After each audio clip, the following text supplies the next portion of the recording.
think it's an exciting thing to be able as an artist to install your own work if you're able to do that, or install somebody else's work, or put it on a show, and sort of have a bit of like some of these skills. Often when I'm installing a show or I'm installing my own work, you're just problem solving that. Like, how on earth do I get this thing on the wall, or what am I going to set this thing I've made on, or this thing that somebody else has made? For me, the most important thing about woodwork for install is the work. Like, it's asking, oh, what does the work need? I was just going to maybe go through some basic materials that I would order. So yeah, maybe like sheet material first. I've got chipboard, OSB, MDF, and plywood. OSB is pretty good. It looks like, again, the surface of it, like this kind of texture is on the surface. And if you paint it, that's going to come, like that's that texture. So like you kind of have to live with that. And many people install stuff and just keep it there, and it's got a kind of rough look, you know. And it's got a bit of it's got a kind of texture and a visual noise, which is kind of nice sometimes. For if that kind of like chimes with the work, it's not going to handle moisture well at all. Like it's unless you painted it with an oil-based finish, that's the only thing that's really going to protect it. Standard MDF, if water touches it, it hates it. It's gonna be horrible. It's gonna swell and warp, and you can get moisture-resistant MDF. Like you can get that can coat with outside it, especially if you sort of like paint it, but it's expensive. The main advantage with MDF is it is smooth. You know, it's made of tiny particles, and it comes in a nice smooth surface. Plywood's pretty, like, it's strong. It's again, like none of this wood, if it's not painted with oil-based, is going to take water very well, but it's not going to react quite as badly as MDF or chipboard. I would usually prefer to prime it with either like an acrylic primer or a diluted coat of emulsion. Personally, I just find that easier. But PVA kind of works as well. But those would be my preference. This is 18, so you get 9, 12 mil, and then 18 mil.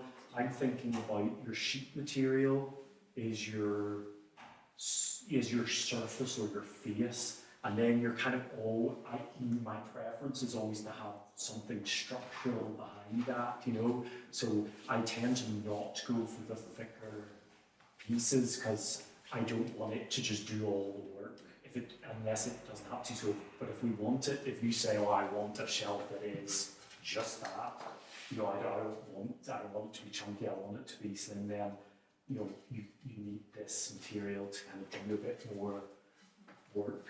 Finished timber, this is kind of what you see sitting over here. Like, it's under this PAR and SE, so square edge, plain all round is PAR. So you're talking about that's what that PAR is, plain all round and square edge. And this just makes great structural domes, you know, for whatever you're building. Dust mask there, and I just because of work, like I kind of, these ones have replaceable filters, and they're more comfortable. They're more like if you're working for a long time, these filters like clip off, and you would replace these. A dust mask will tell you what it's graded for. These kind of gloves are just always good to wear, even if you like slip with your saw. It's not gonna like, the teeth aren't gonna like take a bit. You know, it's just always wear them. Like I think what you can wear if you were using, I really like these are more like anti-vibration ones. If I'm using the sander, which is very, like these are really good because if you're using that for a long time, you will find your hands are a bit like, yeah. So that's what I would use these gloves for. If you were working a lot with doing stuff on the floor, you can get knee pads that strap on that you don't have to have work trousers for.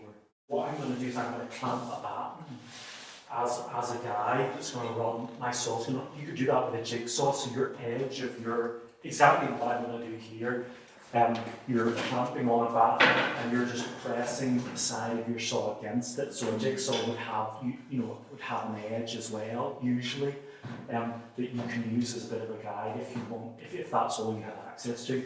I would clamp the batten on, and I would be, just forget this, and I would be using that, I would be running my saw up this, or up this, depending on what side is more convenient. If that makes sense, you're using that as a nice guide. But the thing that's definitely worth knowing is our depth. So we release this. Now this is going to set how far, kind of where the blade is, how deep the blade goes. So there is a guide which tells you how deep. The numbers here on the inside tell you there's a little like triangle, and it tells you how deep it's cutting, 30 mil, but I always find you have to go beyond that to get the full cut, So I would usually do it visually, so I'm saying, okay, my blade's going to clear that right there. And then it's a good thing, safety-wise, to set it like that. If it's upside down, it can't walk. If you masking tape the cut, and then cut it, it kind of helps that surface. It helps your cut. We're just going to take a random measurement. We're going to go 50. 50. Now, so we can't put our batten over 50 because, of course, our saw has, not our cut, we're cutting here. So really, the way I do it is I just get where my cut's going to be, where my line. And now that I'm keeping this bit, so at least the edge of my blade is going to be here, and the thickness of the blade is on the bit I don't need. So I'm not kind of counting that in. So I would just line that up really, and then I'm going to use, these are super useful, like and they're cheap, just clamps. These Irwin clamps are really cheap, and they're great. Just clamp it on.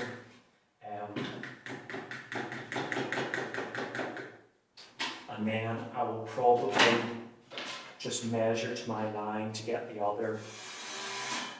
So if you stop in the middle, it's fine, you can restart, it's not an issue, especially since we've got our guide.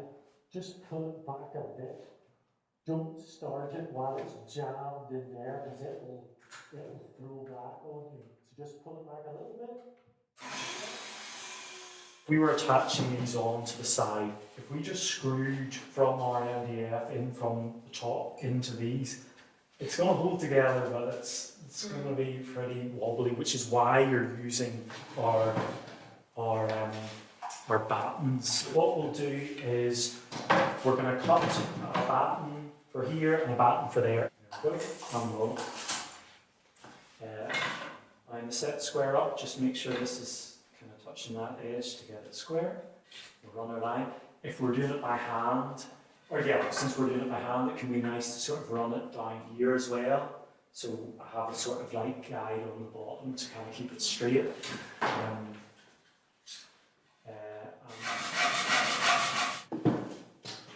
And so you can't, you could do it either way.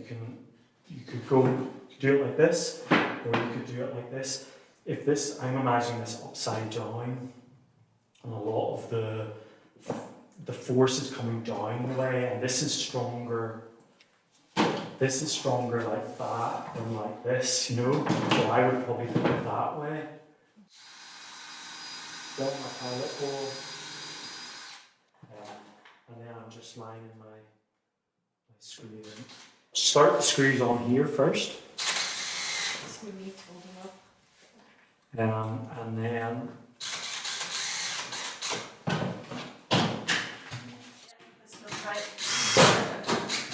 you work from one side to the other and you feel it as you go. And then if there's you're kind of lining up that edge as you go along. Don't put two in and then do the middle ones. Just work from one side, feel, push it in, push it in. this is our basic structure. If you put sides on this, you've got a plinth. So if we wanted to stabilise it, really you're just putting battens where you need the stability.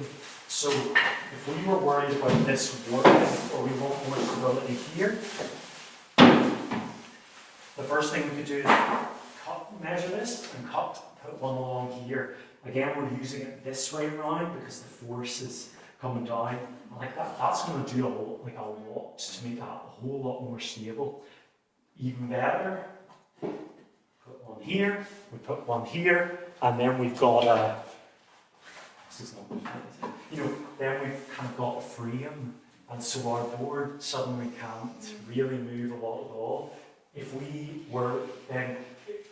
put frame and our middle bit, we've got something even more structurally sound. Do you see what I mean? These are the faces or the surfaces. This is the structure, and I'm just putting enough structure to hold or take the weight of whatever the work is or whatever.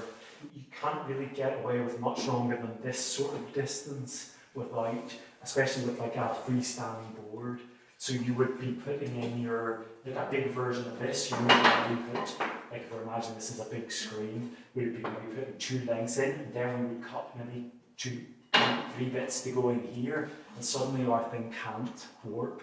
And really every structure is just versions of that. A stud wall is that.